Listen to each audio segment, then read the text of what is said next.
Good. In that case, we might as well get cracking. Yeah, the deck is quite promising. It certainly does. It certainly does what.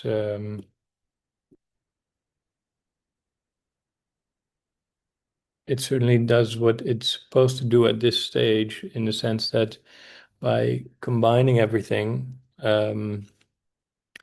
one, you kind of force this linear logic where you have to put stuff either in or not in, and you have to put it in the right sequence. And you can also see what other teams have put in, and kind of weigh your options. And in that sense, it kind of slowly moved towards some sort of integration, ideally. Um, just in as one general note, without going into the content specifically, I think we can use, or you can use, the template even more rigorously. So because it's a good template, I think it works really well. Um, in the sense that you have this division, the square, and then this kind of the residual space. Always keep that rhythm. Maybe even on the title page, whatever. Doesn't mean you have to always show the circle. Um, but I wouldn't break with the rhythm without a very good argument. So I wouldn't show any smaller circles. Sometimes I see that circle is shrinking because you're trying to fit in additional images. No, all that additional stuff can kind of go on top or over the edge or in the sidebar, or um, can become its own page. But when you have a template, stick to the template, right? I personally would even do it for this title page. You can have a giant R and a giant G and a giant B or whatever, something like that. Um, and I would use the sidebar a bit more effectively.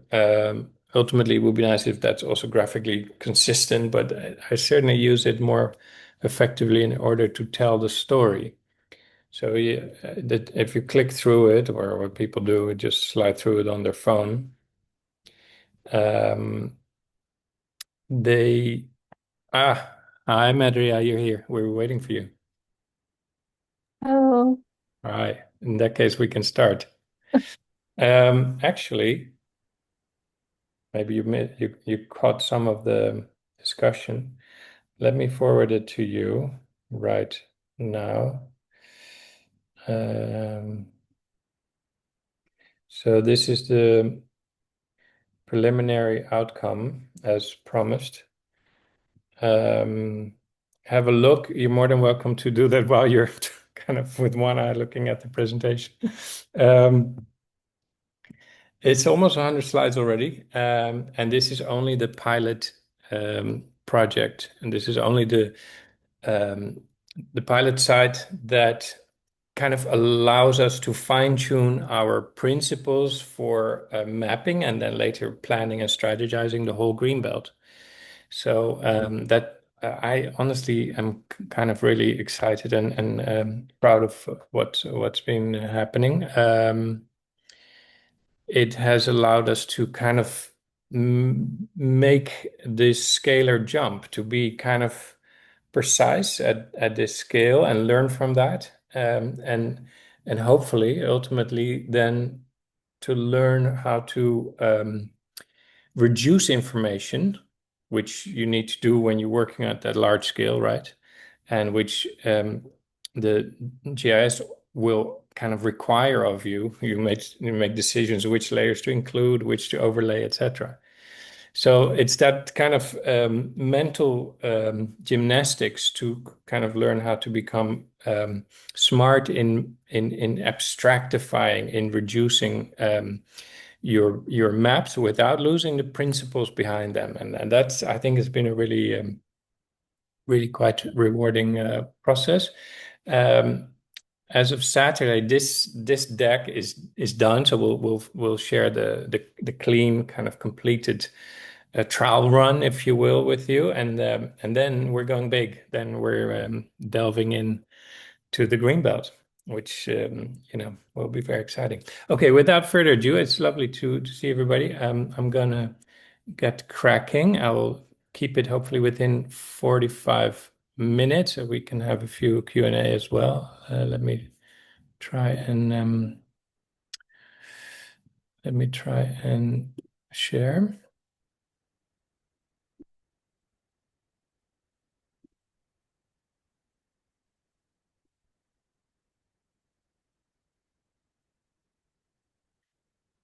How is how is that looking?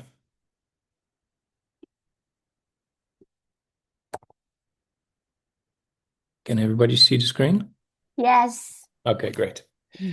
Great. So for tonight, a presentation that's kind of a bit overdue.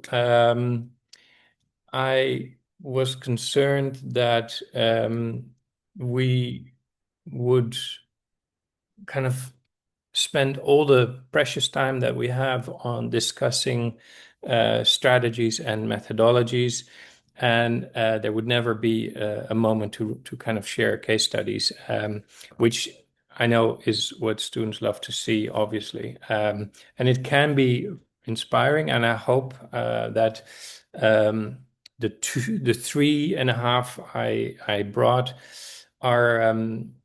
Are quite relevant both to our team and I think also to ITB's team. So let's see. The crux is always the same in my stories, that land use is the beginning of everything strategically, but also in a very pragmatic kind of professional planning sense. So my mantra has been for a while, land positive equals or supports carbon negative planning. And that mantra is critical in the current day and age of the Anthropocene, or in more broader sense of the planetary urbanism kind of eroding and fragmenting our landscape. In that context, the traditional lens we like to apply of city versus non-city, of city versus countryside, is completely outdated. Instead, what we see very much here in Indonesia, but across Southeast Asia and even China and beyond, is a much more heterogeneous continuum of productive elements, of urban elements, of landscape elements. So we should incorporate those in our thinking, and yet in reality, in the practice sense, we are always asked to kind of deal with the city as the solution, where there's kind of this tradition that the city should solve our problems. And as a result, the thinking has become increasingly technocratic and technocentric, where we're relying on solar, on sponge technologies, on maybe other flood systems that are heavy-handed, like sea dikes and sea walls. And none of these are necessarily bad, but the priority should be and come from a sort of territorial land-based approach.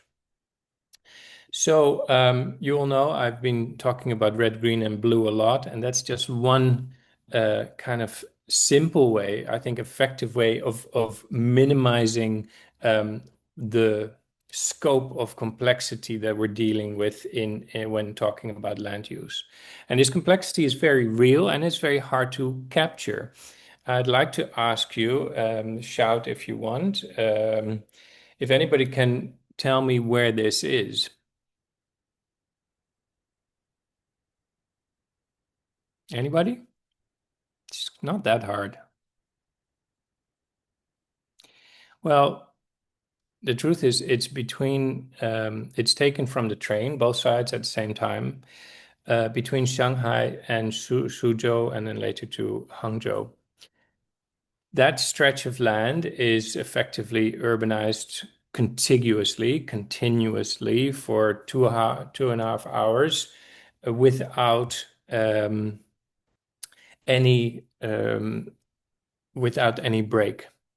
And the fact that we can't really see what it is, let me show you again, that is kind of the point, in the sense that this could be in India as well. It could be in Ethiopia, well, maybe not Ethiopia because of the vegetation, but in terms of landscape, it could be anywhere across the emerging economies, certainly Latin America, definitely Indonesia. That kind of generic condition is why I feel the traditional narrative of the city as a crucible of hope, of a city where the problems are concentrated, pollution, poverty, congestion, etc., makes it the ideal scenario, the ideal context where the solution should also be found. I think that, thinking, that logic, that rationale is outdated because it rests on the sole idea that the city as a compact entity only takes up about 1 to 3% of the planet's land use. Now, in absolute terms, I already disagree, but let's assume that is true. Maybe the total amount of space that cities take is only about 3%. In reality, because of the systems that connect them, and because they are so fragmented between the urban cores, that figure of 3% is really misleading. If we look at mobility systems, we look at conduits, electricity, water systems, we look at here flight data, there's an extremely kind of complex, layered landscape of infrastructure that is carving the natural landscape up, including our cities themselves. So man-made urbanity is effectively in the Anthropocene everywhere. We're moving towards an influence, at least, of 100%. Now, that's pretty bad, but it gets kind of worse because the most concentrated areas, there's still hierarchy in these concentrations of urbanity, of man-made landscapes. The most concentrated zones are precisely the most productive agricultural regions. That goes for Java, that goes for the south and the far north of India, the northeast of China, Japan, etc. You see where it's dark black, that's infrastructure, that's light emitting from street lights, etc. And it's also agriculture. So these two are competing for the same space, and that becomes an extremely serious problem as we move towards 10 billion people by 2050. And we need to feed them, which is an insane challenge, especially because these agricultural systems at once are collapsing and they are rapidly expanding, consuming more of the natural landscapes. So it's a compound problem that the current understanding of planning and the current ideology, if you will, of how we like to think of planning systems and planning logic is simply not able to, is not equipped to respond to.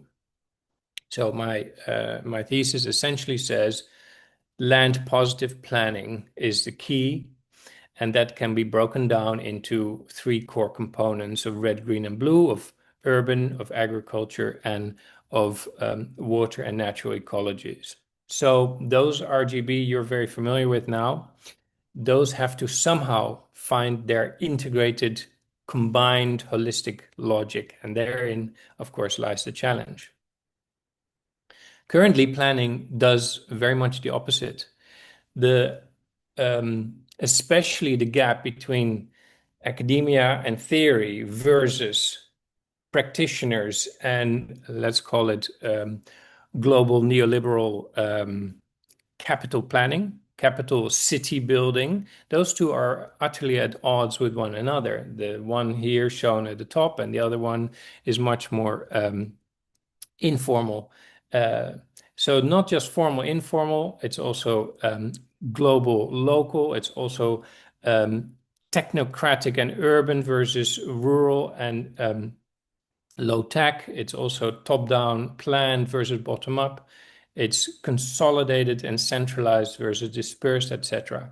It's the tradition of the smart, the eco, the sponge city, but also Indonesia 2045. Let's be honest, I'll get to that. Versus, favelas, ghettos, urban villages, Taobao villages, desa kota, etc. These two worlds are fragmented ideologically and in practice. And the reality is that they are in the natural world fighting for the same space, creating this really muddled, conflicted arena for which we don't have a solution yet. And that is compounded by the reality that everything is integrated. Red, green, and blue are one contiguous space. This is an edgeless ecology. This is a simple GIS of the water, surface water. I hope you can all recognize where we are. The surface water of, well, let's say East Asia, at the heart here, the big belly of China, and then left India, etc. The point is clear. This capillary system is fully connected. The nutrients flow through it, water flows through it, but also pollutants flow without any inhabitation flow through it. You can't even trace where it's coming from anymore. So an insular kind of broken down approach doesn't work. We are forced to be holistic. And that is further complicated by the fact that our cities are by their very nature open systems. So the idea of a sponge or an eco, etc., island, very much a fortificated or maybe an enclaved or certainly an insulated entity is contradictory to the nature of urbanization itself. So we're projecting these open systems, and I mentioned all the infrastructure globally. Here you see it, this kind of understanding, my understanding of the city as this intensity emerging on the crossings of all these infrastructures. That open system projected on this edgeless ecological system is tantamount to, well, disaster. So in that landscape of openness, if you will, any traditional kind of finite thinking that relies on walls, on boundaries, on enclosement, on containment is outdated and will actually achieve the opposite. What we need to aim for at best is consolidation of existing systems. So that kind of brings me to what planning then can do. How can we still be holistic? This is my simple diagram of what planning should do. Sustainability on one end, community on the other, but at the very center is land use itself. That is the key that binds everything together. And that helps me to kind of reclaim some sort of natural prioritization in how we think about these spatial problems. Suddenly, all that complexity can be reduced to either finding ways to be efficient with our space or finding ways to be efficient with our time. And that's it. In a nutshell, or maybe I can summarize better. In a nutshell, in more traditional terminology, let's say, space economy means compactness, and time economy then means connectedness. So, yes, the compact city conceptually makes sense, but no longer as an isolated idea, but as a consolidation of networks, of a consolidation of space. The connectedness is technological, We use subway systems, we use train systems, we use bike lanes, etc., to connect people to places, but also ecosystems to each other, but also communities to each other, etc. So there is a technological component, but at the end of the day, we can still measure it. It's a spatial, or rather a time-spatial formula that allows us to kind of look beyond the basic technology. That roughly is my theory foundation for this little presentation, right? But we've come a long way. This is a very early project from China, kind of exciting. Green CBD in the heart of Tianjin. Okay, wow. Let's design it, apply all the logic thought we were bringing from Holland. But as you can see in this kind of intentionally bleak rendering, the river that ran around this new CBD was exceedingly polluted. So creating a green node was kind of contrary to the very idea of sustainability within a networked, ecologically open understanding. So the model of an insular approach was very early on already proving to be ineffective. And the same, if we kind of scale down to the architectural level, we felt the similar kind of challenges would emerge. This is a project in Sichuan we did for an IT campus, and we felt, okay, the urbanism is flawed. We have these big highways everywhere, etc. But at least within our cell, we can do something interesting. We can do something kind of coherent and conceptually correct to be sustainable and resilient. So we lifted it up and we created all these holes. I'm not going into the details of the project, but essentially we felt we could solve it within that block. But you cannot solve the city at the block level. And therein lies the second fallacy. The cell might be operational and even sustainable, but it doesn't connect to the next cell, and the next cell, it doesn't create a morphology, it doesn't create an urban ecology. It remains a set of fragmented solutions. Slowly but surely, we're moving towards more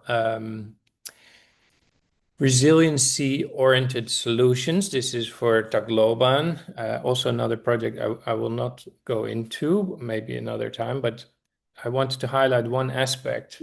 When Tacloban was leveled by Hurricane Yolanda in 2013, if I'm not mistaken, the UN Habitat asked us to kind of come up with a master plan for the city, and we did, and we kind of mapped the area very carefully. But as we were planning it, the local government had told us that all these global aid agencies, these kind of relief agencies, had already kind of swarmed in to rescue these poor people who have been dealing with hurricanes for the last 2,500 years, and to kind of save them and move them to higher ground where there's less chance for flooding, etc. So what had happened was actually these people and their entire community were relocated from job opportunities in the old city, relocated from friends and family, etc., to some sort of safe ground where nothing happened. And all this kind of justified by really thick sets of maps, all GIS-based, horribly illegible, poorly digestible sets of data that presented, this doomsday scenario of a small town that would be hit again, and we should save these people. So the data was being kind of abused, hijacked, to serve another agenda, to kind of relocate these people to a place that they didn't want to be, and ultimately, I feel actually wouldn't be safe either. Certainly not from anything but maybe storm surge. There would be mud floods from the mountains, for instance. In the Philippines, you probably know, there is no hiding from natural disaster because it comes from you in 10 different forms from 10 different directions. So we made a very hard case to go back to the old town and just kind of refurbish it and rework it and make it safer from the inside out. But the lessons were very poignant. The data can be misused and can be worked in a way that doesn't really, that is biased, that is not objective. And to be objective in and of itself is effectively impossible. There is no really neutral map. Everything we do is colored by our own lens, our own ideology and politics, etc. Okay, with that said, back to the kind of practical examples I want to share today. The theory of land positive planning could be broken down in a practical sense. But the theory, as those last three examples already indicate, the theory doesn't easily stack up into practical proposals.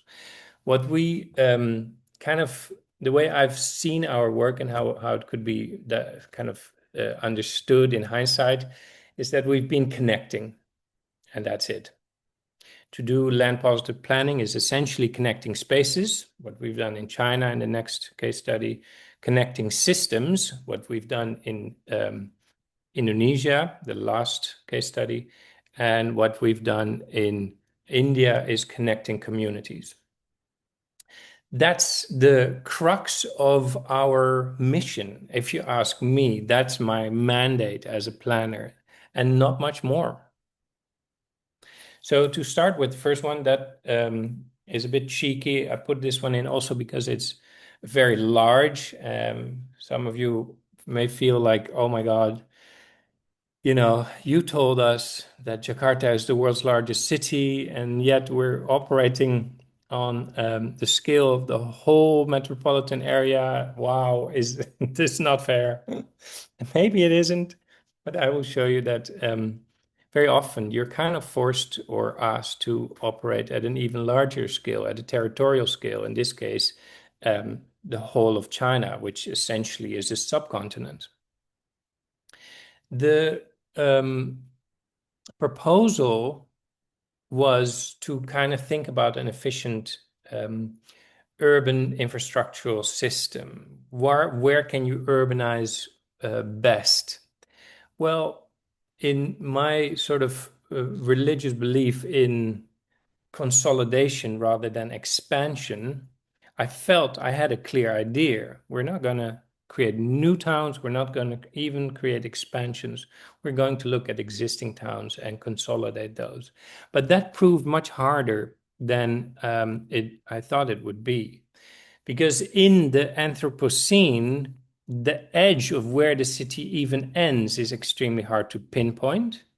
And to figure out which cities deserve it, which don't, etc., is even harder. So we needed a sort of kind of clear data-driven lens that gave us a handle on what to do where. We call it the green edge, but effectively it's a complete catchment, not just a catchment of transit, but a catchment of all possible mobility, of investment, and of urbanization. So here you see some of the base map, very simple. On the left, again, so the time angle, time economy, which we can use for, let's say, time compression, which is just a fancy way of saying, as we introduce infrastructure, we are compressing that space to be more time efficient. You're getting somewhere quicker. And then on the other end, the reverse of that, space compression, as we are building more compact, densely packed spaces, you basically have just more people and program in the same service area. So that's how we start. But then things get interesting. Here in the beginning, you see a sample of what we're doing, and we're starting with a simple example of the spatial formula for Chongqing and Chengdu, these two mega cities in Sichuan. So that's that little cell. And then we look at the high-speed rail catchment, we look at the regular train catchment, highway catchment area, the roads, then local road access and pathways even. That already gives you a pretty decent kind of idea of mobility-wise what's going on. But there's gaps, and they're kind of weird. You can't, for instance, traverse from one node to the other if there's only a train corridor, because then you first have to go to the node, take the train to the other side, whereas maybe you're right in the middle of them. So it's a kind of a fractured mobility module. These are the core. So normally you wouldn't include urbanity within your catchment, but I was like, let's just include everything. So trains, roads, tracks, tarmac, and then urbanity itself, little subcenters. And if you combine those into one, you get this really kind of intriguing compilation of where investments have happened, where infrastructure makes them reasonable to reoccur, and where land recycling is happening, where you're kind of using the existing urbanized space to maximum intent, to maximum impact. So with that logic, we looked at the entirety of urbanized China, and you get this kind of intriguing, weird network. And this network means that you can traverse within 1 hour from any one of these nodes to the next. Sometimes much less, but you can always reach the next one within an hour. So that's almost completely attached. There are some small fractures, and that's okay. It already gives you a clear kind of mobility meets urbanization envelope. Now we said, okay, that's cool, but what's happening inside that envelope? And we found that there are close to 500 existing, what now we call little eco hubs, but basically existing settlements within that catchment area. And that's really interesting because they are then primed to become future development space. They become prime targets for future investment and growth. So you can have your cake and eat it too. You can urbanize without adding new cities. You can urbanize even without expanding. You can simply urbanize within the footprint of existing transit and road infrastructure. It's okay, that's kind of cool. But to be sustainable, we have to acknowledge a few things. One, where are the people really? And two, how are they kind of consuming their resources? The fact is that just like in the Desakota, just like across Java, much density is located between the urban cores. Here you see these clusters, the biggest one between Beijing in the north here and Shanghai in the center east. These big clusters is also where much of the, say, energy consumption, but in general research consumption is happening. But let's say for the sake of argument, just energy, because ultimately sustainability is about energy. We can even desalinize water with energy. If you have clean, free energy, you can do anything. You can scrub the coal-based power plants. You can scrub their exhausts to make them much cleaner. You can drive electric vehicles, etc. So electricity, electrification, and energy in general are the critical component to the whole sustainability question.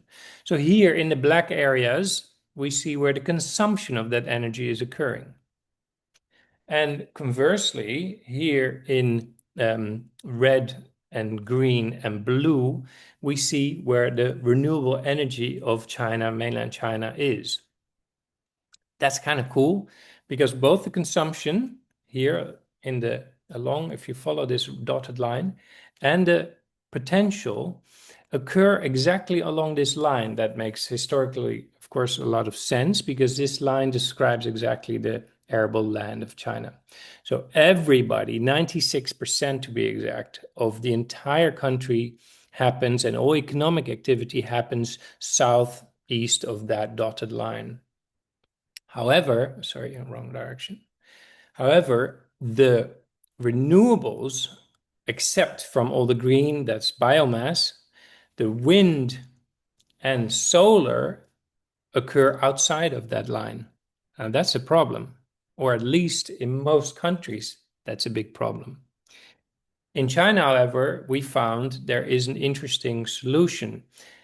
The distance between the renewable energy and the consumption has to be traversed, because if you don't have an efficient way of moving that electricity to the people, then there's so much loss, it's no longer efficient, it's no longer sustainable. But in China, because of the coal fields, which here you see in black, the coal fields have long been connected by what's called ultra-high voltage. These ultra-high voltage cables can transport electricity over very large distances with relative little loss, so with high efficiency. So we are like, okay, the cables are connected to these coal fields, but the coal fields are rapidly getting out of use. However, after decades of, or actually almost a century of mining coal, these are also one of the richest regions in China. So what if we concentrate all our industrial scale harvesting of renewable energy, of wind and specifically solar, in these areas? And that makes sense because that's also where the wind and the solar largely is. Here you can see how the coal fields overlap with the different ones. For efficiency, I've kind of skipped on biomass for the moment, and very important in China, of course, geothermal and hydro. But the big ones that are the most rapidly expanding at the moment, solar, of course, and wind, are happening for a large part in these coal-rich areas. So if we only convert those, we could be efficient enough to, by 2030, still produce around 88% of all energy in our urban clusters from renewable. Now that's kind of intriguing, and it's not about, in today, it's not about the energy equation at all. It's about kind of the logic of sharing resources and the logic how that is defined by land consolidation. The fact that we are looking at the model from the lens of not just compactness, but consolidation connected to existing infrastructure, road and track, means that our, and in this case, thirdly, cable, means that our reach, our scope is much greater. We've already consolidated all those consumers, future consumers, within the bubbles, if you will, within the envelope of the energy that can be shared, drawn in from far away from solar and wind fields. So consolidation, is my point, is kind of at the heart of and and supports all our other sustainable and resiliency objectives. Okay, that was one. That's maybe a tough one. Let's alternate with a lighter one. The second one in the list, it's the third, sorry. The second one is India, where I stated I'd like to talk about connecting communities. So again, connecting. This one is about people. And in one of the densest urban settings in the planet, it has to obviously be about people. A little bit of background about Mumbai. We were asked by the Guggenheim at the time to basically make a master plan for the island city. The island city is the old Mumbai. Here on the left, I kind of pulled it out. You can see it in the larger map. Today, it's part of this much larger regional or metro Mumbai. We were kind of interested in first figuring out, okay, what's happening? Well, there is a forced transition through planning of relocating people from the old city, from the island city to Navi Mumbai. You see it in the arrow here, to these really far away districts. Think of living in maybe Pusat and then being asked to move to Bogor. It's actually even a little bit further. Because in a straight line, it would be correct, but you can't go in a straight line, then you would have to take the ferry. In reality, you go all the way through these corridors up north and then back south. So there's a very challenging landscape, and that's made even more challenging because in Mumbai, on the left here, you see the blue is the formal city, the colonial city, whereas the red is the informal. There in Mumbai, they simply call it the slums. We would call it maybe informal settlements or the favelas in Latin America, right? These informal settlements are interspersed throughout the formal city, and that's really quite unique. Usually, slums happen largely at the edges of metro regions. In this case, they happen throughout the old city. So that's a bit of context. If we zoom in, we can get a sense of the scale of these slums. Here, that pink patch is that gray patch there. That is one of the largest slums in the world, Dharavi, of 1 million inhabitants, only in that pink patch. And that pink patch is part of a network of large slums, some even in space much larger, that together as a system, even though it's never acknowledged as such, but we did as a system, it would be 7 million, equivalent to London, inside the capital, the city of Mumbai itself, the island city of Mumbai itself. So you really have a city within a city that is hidden, a city that is officially ignored and defied because it's not in any land use plan. They are cut out, at least they were at the time, from the official maps physically with scissors. And now the situation, I like to think, with our contributions have greatly improved. But you see at least the scalar challenge of a city that is hidden inside another city. The numbers really are quite extreme. So 2/3 of the population of the island city are slum dwellers, are informal settlers, but they live on only 1/3 of the service area. So already you can see that the densest capital city in the world, in reality, for 2/3 of its population, is even far denser than that still. Now, here we're getting to much of what you guys have been doing in Jakarta. How do you begin to kind of digest this type of map? Okay, GIS was so very much kind of primitive tool, and the data was also very crude. So we couldn't really rely on that.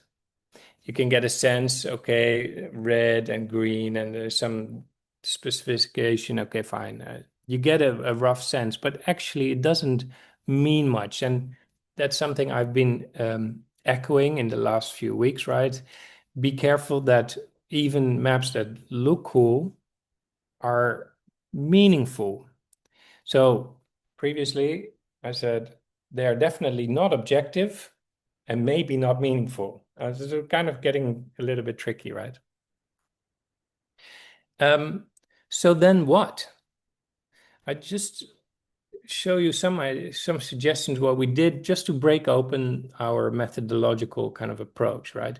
We said, okay, what kind of landscape are we dealing with? We like to consider more of a landscape-based approach. And these samples, not very arbitrary, but okay, these samples all mix formal city in gray, informal city in pink, and natural landscape in green and blue. They mix them in roughly one third proportions. That's pretty cool, right? You can take this huge chunk of city, and we did 6 samples here, and they have the what we believe was an interesting balance of one third, one third, one third. Okay, but now we need to figure out if that is really representative of the city itself. So we need to kind of delve in to that very crude GIS kind of analysis and make it tangible for the real world. What's actually going on? So we applied a different technique, the KISS method, which is obviously stands for keep it simple, stupid. Um, and that is an old and tested methodology of just tracing every single building on the satellite image by hand. So we started doing that. That took in itself already took a long time, but we had manpower and budget. Okay. It didn't tell us even what we wanted to know, but it gave us the kind of, let's say, raw data or the spatial designation to move to the next step. We introduced, and we were just talking about typology before, we introduced these land use typologies. So green, rural, industrial, residential, mixed use, and slum, which we felt were representative of Mumbai. And then in the other direction, we said, well, they come in different densities, both in different floor area ratios, which architectural term I hope you all know, of course, and in absolute population density. And later, I will get to that, what we call the SPI, which is basically combine the floor area ratio and the population density in one. So the cell that we then create manually by tracing these buildings became a much more interesting kind of way of understanding the morphology in a numerical sense. So these numbers then we felt could apply to the different cells. So suddenly, if you can count, 12 orange, you know that that's roughly 12 orange type A1 and 7 of A2, etc., etc. So having calculated the density and the floor area ratio of the orange A1 and A2, etc., we could begin to kind of approximate the densities on the ground. And actually with what I still believe is a very high degree of certainty, very often much higher because you're so in touch with the conditions on the ground that it's very often much more realistic than pure GIS based, which is one reason why I said after you take your GIS maps as you did, you go to the site and you look at how it's mismatched because of political boundaries, but also because of different systems that are overlapped. Our own system for RGB is different altogether, so nothing lines up, and that's okay as long as you're aware of it. Now we use those that data, that density profile, to build a giant map. I'm running late already. That's not good. A giant model that was shipped from China to Mumbai, and here you can see in white the formal city, and in yellow the informal slums applied through our SPI model, meaning density times or understood as floor area ratio times a sort of lived experience. So density times how much space do people actually have per person. And then suddenly these extreme densities go up even more, because it's very strange when you live in a slum, not very different from some of the kampung here in Jakarta that are only one story, sometimes one and a half or two. You feel that can't be that dense. It can never be as dense as 12 towers in rapid repetition behind each one another, because these towers are 30 stories, etc. But then you see that in reality, when you just have enough people living in a two-story building, the real density is higher and the perceived density is even much, much higher. And it looked like this, as a pretty insane representation of those densities. I have to fast forward a little bit, or a lot.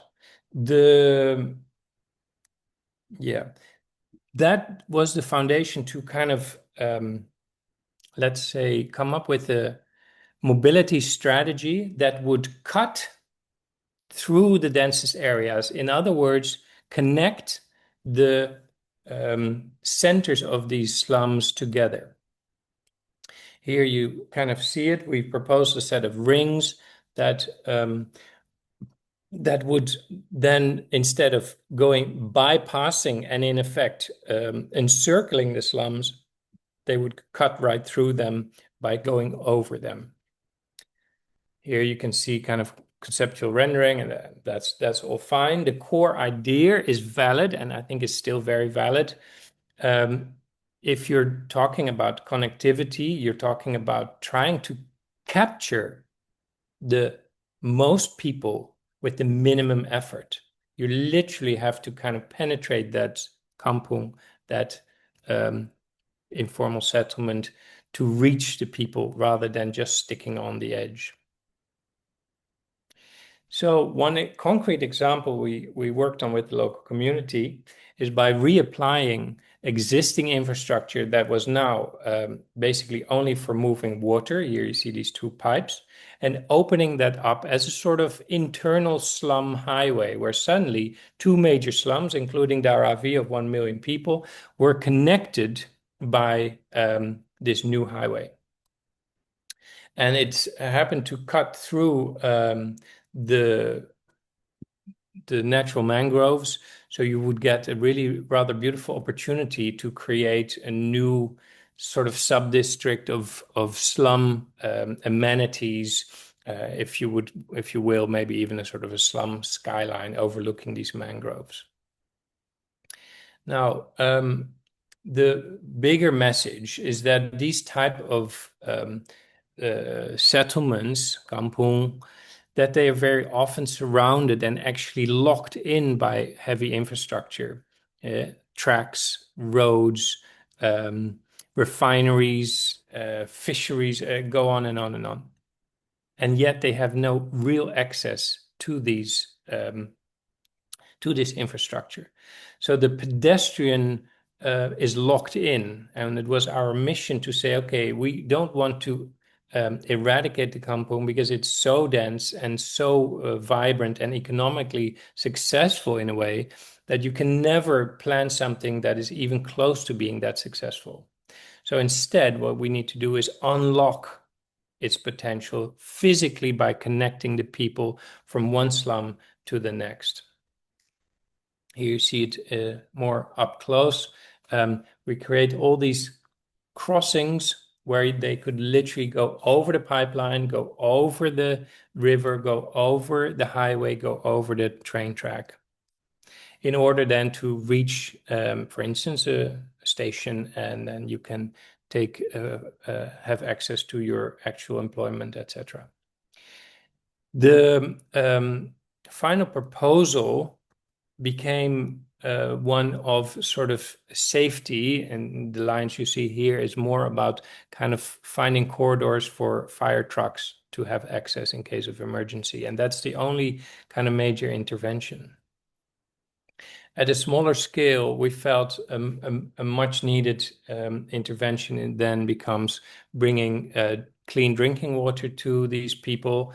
Um, and then we do that, I'll fast forward, but we do that with some more sort of community-based technology of catching and then storing the water. And this is a funny one. This is a bench in the parks. There are large parks. They collect rainwater, store that underground, and you can sit on them. The black part is submerged, is like the foundation in the soil. And then in the dry season, after the rain season, you can tap into that bench and kind of use it for irrigation.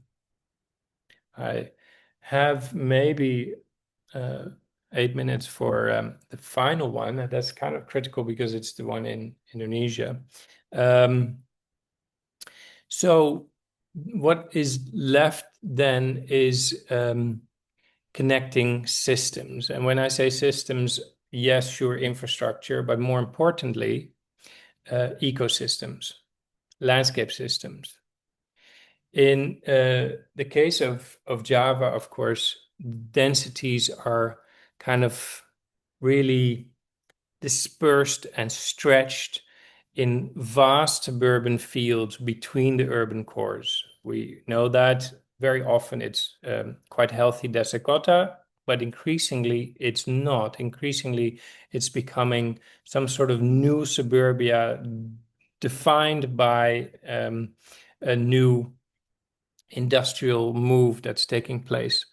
Now, here too, this model will has kind of applied the RGB logic quite effectively, and also in a GIS format. So it could be interesting to show you.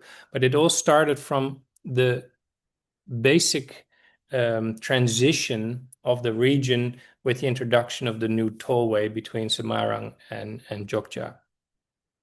So to me, that was a kind of a red flag. Okay, it's nice that we have the whoosh, whoosh, whoosh, because then, you know, I can visit Bumedia in in Bandung without too much hassle.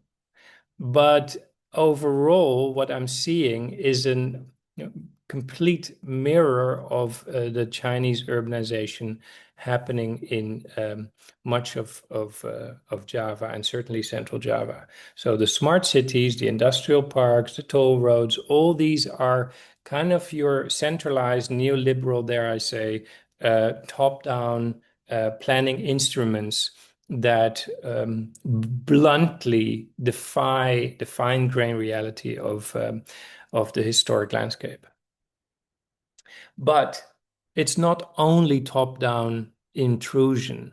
It's also this really fine grain, below the radar, bottom-up local industrialization that is changing the landscape. Here are some samples, but we did many. We made like hundreds and hundreds of samples that we all mapped, much of it by hand, because this is not in any data set, right? This is all very, very ad hoc, in situ, defying the traditional data sets in a way. So here you can see we looked at the years that they were built and how that progression took and which kind of locations they were preferring. And it's very opportunistic, which also means that the landscape is eroding in a very dramatic and quick way. In a nutshell, this same logic as I laid out earlier is repeating this top-down, bottom-up, global, local, incremental, and heavy-handed centralized.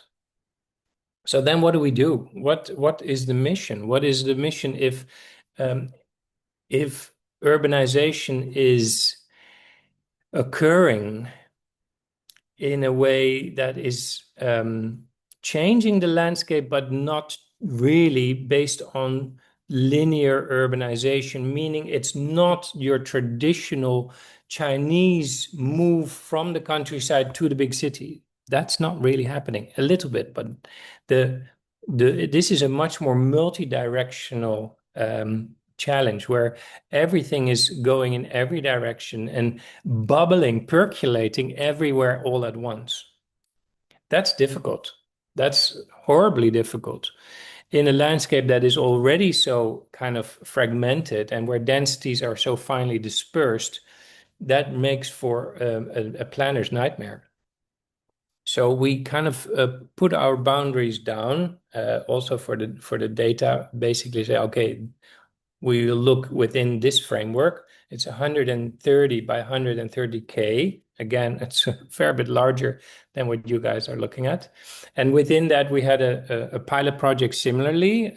That's quite good, actually, 10 by 10K around the Borobudur. Now, the hidden agenda is, can we integrate this kind of bottom-up and top-down ideology of that is driving urbanization? But we have to be practical. This is a kind of practice-based assignment. This is not theory. So first off is simply understanding where all that fragmented growth is happening. And here the corridors do show most of that activity. In these two images, you kind of can filter out where the red is. And on the right side, it's only the expansion that without the corridor itself. But if we look at the data sets, it paints a slightly different pattern. The population densities are pretty much, except from a few centers, are pretty level. And that kind of echoes the traditional logic of the autonomous, productive desa kota. Now, these cores will shape that landscape in between them. They are new anchor points. So we talked about anchor points previously, right? And there's new anchor points being inserted in that landscape. Of course, Jogja got a new international airport. Borobudur is still primed to become an international attraction with some difficulty, but that's the goal, etc. So new anchor points will somehow create new dispersion across that landscape. And there's more anchor points, of course.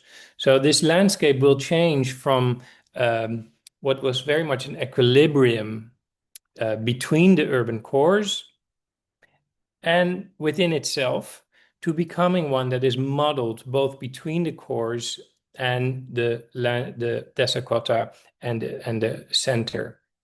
So the traditional expansion we see, just to recap, right? Yes, Jogja is expanding. Yes, Semarang is expanding, is kind of doing the traditional urban explosion along the corridor, absolutely. But simultaneously, it's that grassroots urbanization and grassroots industrialization that's happening at the village level, which is doing something very different and that you can't really pin down. So this is a reference to Neil Brenner from the famous planetary urbanism book, Explosions, Implosions, right? So these two are happening at once, very much unfolding in the same space. Okay, then what? I use this rhetorical tool of doom versus dream. In a nutshell, I state that the doom scenario is ongoing road proliferation, more roads. That's the doom scenario. Why? Because it means more fragmentation and loss of arable land. The dream scenario is some sort of this kind of pie in the sky thing of land consolidation, integrated land use planning, compactness, not just in the urban cores, but compactness throughout the entire network. Okay, great. So we have a premise, but how to do it? This is where the RGB model and GIS become our friend. So the clusters in the desa kota are really, really, really intricate, right? This is a beautiful example just north of the airport of Jogja, where you see that intricacy, but you all as locals know that, of course. So we started just mapping the whole of Java, because why not? And we did like dozens and dozens because you can, and that's not the real challenge if you have the data available. The challenge is kind of to interpret. Oh, I only show you one. Okay, well, just trust me. We have, and I'm happy to share them. We have really many dozens of these types of land use maps for the whole of Java. They again didn't really tell us that much because in many ways they offer too much granularity, too much precision, too much detail. Doesn't allow you to strategize what the how you're going to plan, let alone how you want this landscape to evolve. So here RGB can maybe, I say maybe, but yeah, it's proven now, can kind of be an effective tool to begin to introduce clusters, different land use clusters that make sense. So just to compare, this is your traditional pixel-based map. In the case of Java, we introduce, if I'm not mistaken, 7 different colors, 7 different types, which then form their own mixtures. So high population density, low, medium, etc. We have slope, angle, we have all kinds of parameters that can be mixed in different configurations, which give these colors. Great, looks gorgeous, doesn't help us. Again, zooming in, looks, I think, a bit better up close in the 130 by 130 kilometer patch, but it's still way too granular to say, okay, this is how we're going to approach this large landscape. So the question here, which is exactly the question you face in planning the dream belt, and which the ITB students are facing when thinking about a sort of a reduced heat load for this whole city, is this scalar challenge. We're having all this detailed data. How do we make sense of it at the scale that is required? Some sort of abstraction, integration, minimalization is needed.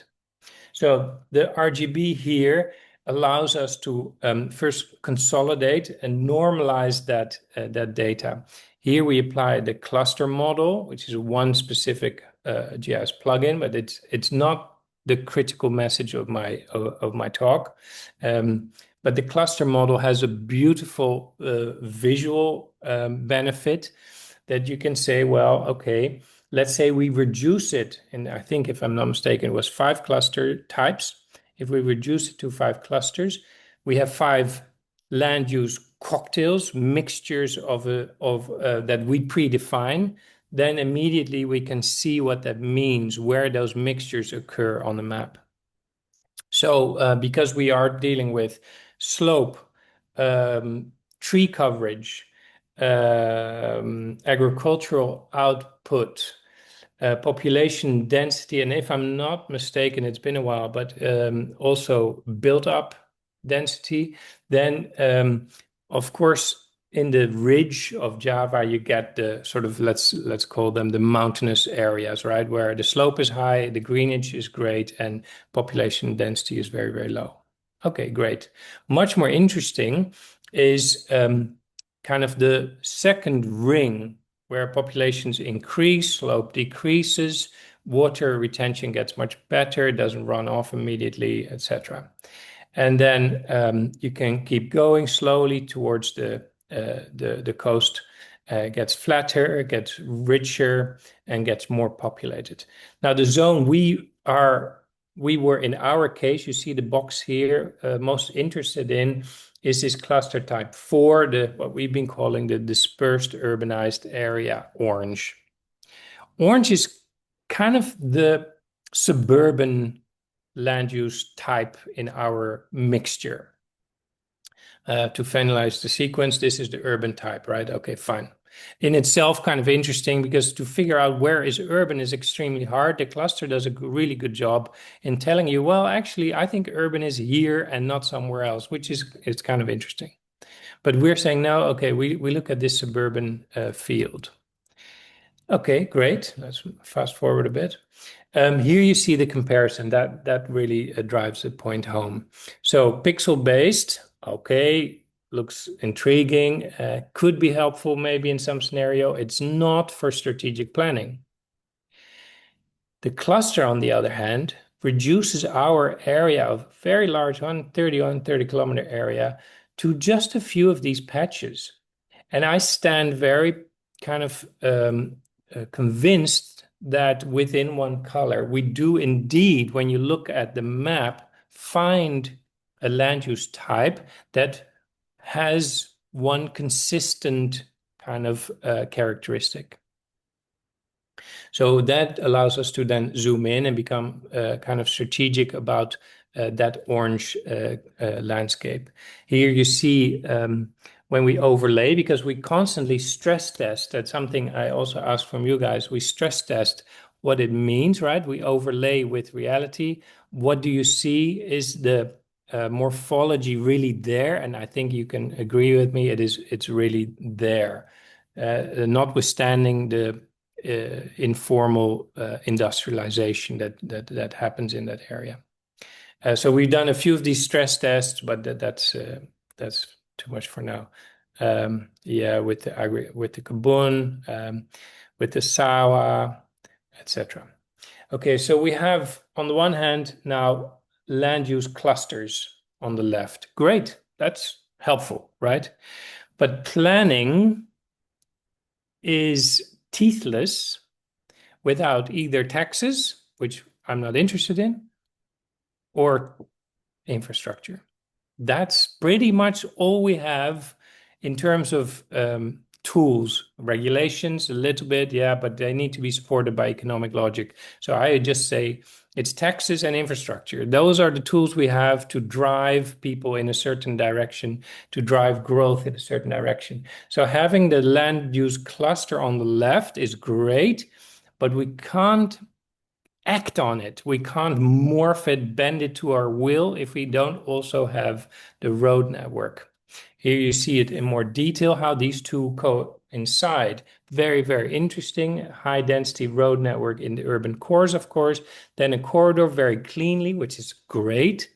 And then kind of bleeds out. There is not so much accessibility, if not very little access in that entire orange field, which describes much of the problems that the people in the communities here face. Here, just a lonely infrastructure. Okay, then we zoom in at the network itself. I really need to kind of wrap up, but just to get to the point, we did a very detailed analysis of this road network. We introduced a hierarchy based on OpenStreetMap. That's all fine. A lot of cleaning up of the data. This is what we call the different levels. We have our own system. That's fine. But it allowed us to do a sort of a catchment area similar to the green edge, similar to kind of China, where we said what in a 1 hour offset, so 30 minutes on either side of the highway, what shape is that catchment area? What is the bubble that would allow people to make use of the newly planned? Remember, we started this by the new toll road. What is the shape of that space? Who will benefit from that new toll road? Well, initially we felt, okay, that's this object, and that makes sense to us, but in reality it didn't. This is what we call the 1 hour city. Everybody lives within 1 hour from each other, as long as you sort of forget about the 20 minutes on the highway, right? The reality was a little bit more complicated.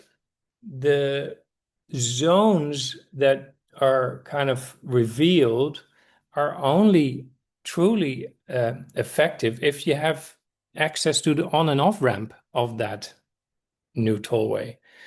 So in reality, it was mostly Semarang and Jogja with a lot of on and off ramps that benefited, and the people in between saw much more of the drawbacks of those new highways rather than the benefits. So this became the starting point to say, okay, well, that could mean that certain industries should locate to certain locations where that frees up space for agriculture in other locations, and we can kind of strategize, um, do this kind of sliding diagram of reworking the land use without changing the overall balance. These are the industries. I will not skip it for now, but to conclude, this is a natural landscape. In that landscape, you have a certain number of catchment areas that have high access moments within them. And the funny thing is, they kind of coexist with bus terminals that are already existing. I will skip this, it's too much. Those bus terminals are then become the anchor points. Here we go. Sorry for the rush. They become the anchor points of a pedestrian-oriented local planning strategy, whereby we say, okay, many of these villages have reasonable car access because they have a road ramp nearby, and others don't. Why don't we simply strengthen their role either as pedestrian or as urban? So the same split that we are talking about in the green belt, what part is going to be red, what part is going to be blue, and what part is green, we feel we can do that even at the micro scale of the Desa Kota. In this case, red becomes more urbanized because it has access, and we allow that access. We allow the car to drive all the way to your door. Whereas the opposite, the green bubbles, the villages that don't have that access, they don't get a car in front of their door, but they get benefits that come with being a rural unit within that patchwork. So they have other means of transportation, including bike lanes and scooter lanes. Okay, I think that's enough. That creates this kind of walkable, let's say, local network that ties red, green, and blue together. Sorry for the rush, but I felt very uncomfortable keeping you longer than I had planned. Are there any questions? Let me unshare. Okay. Terribly sorry for the rush in the last minute, but we can go over these, and I am happy to share the deck as well. And as I understand, when we talk about urban expansion and urban growth, we are only focusing on the. Here's a question. We are only focusing on the reality of either population density or building density, how the planning can be managed in. That's a cost of your nucleus and with a diverse perspective. Yeah, yeah, that's a very good point, and it is bloody difficult. The next step we did after doing this strategic proposal, we went and set up a sort of a field lab, and we worked with local communities and local planners and local officials, supported by national ministry, including the Minister of Infrastructure, are rather amazing because of the tollway, etc. So we had everybody on board, and everybody was on board. And everybody was brilliantly clever, and it didn't work. That's the short answer of it. The reality was, even 3 days of intensive, sweaty kind of workshopping with these maps, and okay, this is a strategy, this is how we're doing. People were stuck within their silos. So the forestry man, really, really well informed, knows exactly, knows every tree in the entirety of Central Java, couldn't make that conceptual leap to reach out to the water lady who knew everything about the whole hydrology to the community, to the, I said, the siloed thinking is so deeply ingrained that we couldn't really bridge this, and it became another layer. It became the sort of planning um, vision that now they had to deal with. So it became just another, almost like another obstacle, whereas it's supposed to be an kind of a way of integrating all these different visions as you describe. Hi, go ahead. Yeah, just scream, huh? Okay. Hi, Neville. Thank you for the presentation. It's amazing to see the works. And my question is first, like, uh, how long is each project take time? Yeah, because if I imagine it's like a long time project. And then the second one, what is the challenge? Yeah, especially in like stakeholder engagement. If Indonesia, if in Indonesia, I quite maybe I quite familiar with the stakeholder context here, but in China and India, maybe you can explain that Hmm. something. Thank you. Well, I would love to know from you how I should have done it in Indonesia. But because I'm very comfortable in China. Obviously, the language is a big advantage for me, but most importantly, the government tells you what tells you what happens. If the government Yeah, it's agrees with top down, you, yeah, in China. it's top down. But they do stakeholder sessions. The only difference is that the government has already given the green light. So Okay.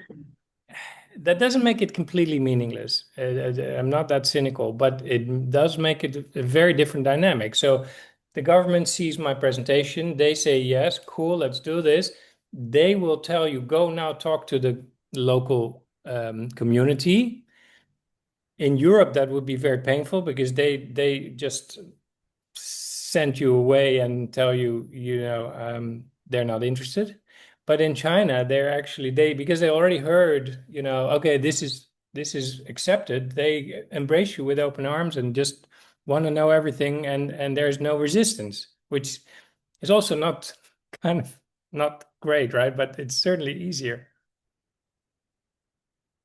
And in India, how is it? India is a very glad you asked. That's the most interesting and that's the most interesting story actually. So in India, that landscape, it's a very, very large presentation, obviously. I only showed some snippets, but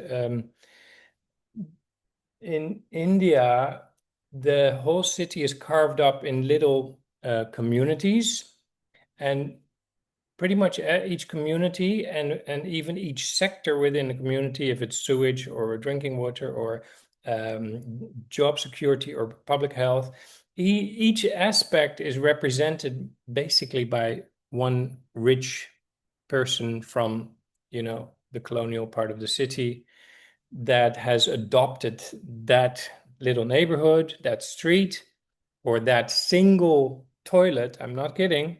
And they say, okay, that's my project, and I invest, a few thousand rupiahs every few weeks, and then that's my baby. But there's very little progress, and most importantly, when you try to bring them together, they become extremely territorial.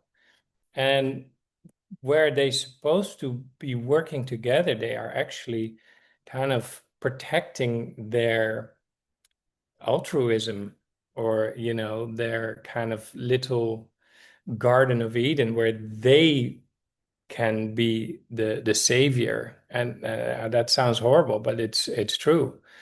So, in a nutshell, the um, stakeholder sessions initially were very, very difficult, and then we changed it, and we we started working with stakeholder teams and NGOs that have been working in the field for decades, and they were not really working together, but they are professionals, and they were very aware of the local communities and very aware of the problems. And they were very interested in actually meeting their colleague who was maybe, three streets down or two neighborhoods down the road. And we brought them into physically like the same kind of tent, a beautiful tent. And for 9 months, we had ongoing rolling events, I think three, four, five a week, just continuously organizing these events where different representatives of these NGOs, representatives of these communities, would then meet each other and have these brainstorms, and that was far more effective, and a lot of these ideas then easily trickled down. Because only now, and that's maybe my mistake, but the many of the concepts that we introduced in Indonesia, sorry, in Mumbai, were way too abstract for local communities to kind of wrap their heads around. So we needed not just a literal translator, but a kind of a conceptual, cultural translator to make these ideas land. Okay, thank you, Neville. Thank you. How long is the project take time and the timeline of the Oh project? yeah. Well, that one was 9 months, but and Mobile? Mumbai was 9 months. Java was on and off, maybe 2 years. Projects always take anywhere between like a half a year and maybe 5 years. 5 years? Yeah. Which one is 5 years? Well, in China, we've done projects that were kind of ongoing. So yeah, the Philippines as well. That the burst is very short, but then there Mm. is a long kind of aftercare that can take forever, and that's also where financially, it doesn't make any sense. But then I'm a financial moron, so I keep involved, and then you put a lot of hours in that are not billable, and that's really, really difficult. Oh, okay. I'm sure Prof. Metria knows exactly what I'm talking about. Okay. And for the Java, one more, I feel because it's so interesting. And for the Java, so you do FGD, something like that with the community and also participatory planning. Yeah, And the bottleneck is in the, as I sketched, the bottleneck was this kind of siloed thinking. oh, Um, okay. but that's not entirely true. The very pragmatic reason that ultimately it didn't really work out was because the funding was came from Holland, and that is not good. It should always be both. It's fine to have foreign investors and to have uh, kind of Dutch government funding part and whatever, but there has to be skin in the game by the local partner as well. Otherwise, they just lose interest. And what happened was they kept showing up with everybody in, often in full armor and everything, right? Like, but the moment on the Dutch side, the funding ran dry, we basically spend everything. Yeah, then we were like, okay, now it's your turn, you guys. If you can at least pay for the gorengan, then we can do one more session, whatever. But then very soon it kind of dries up. So that's also a reality. Okay, okay. Thank you, Neville, for your story. Thank you.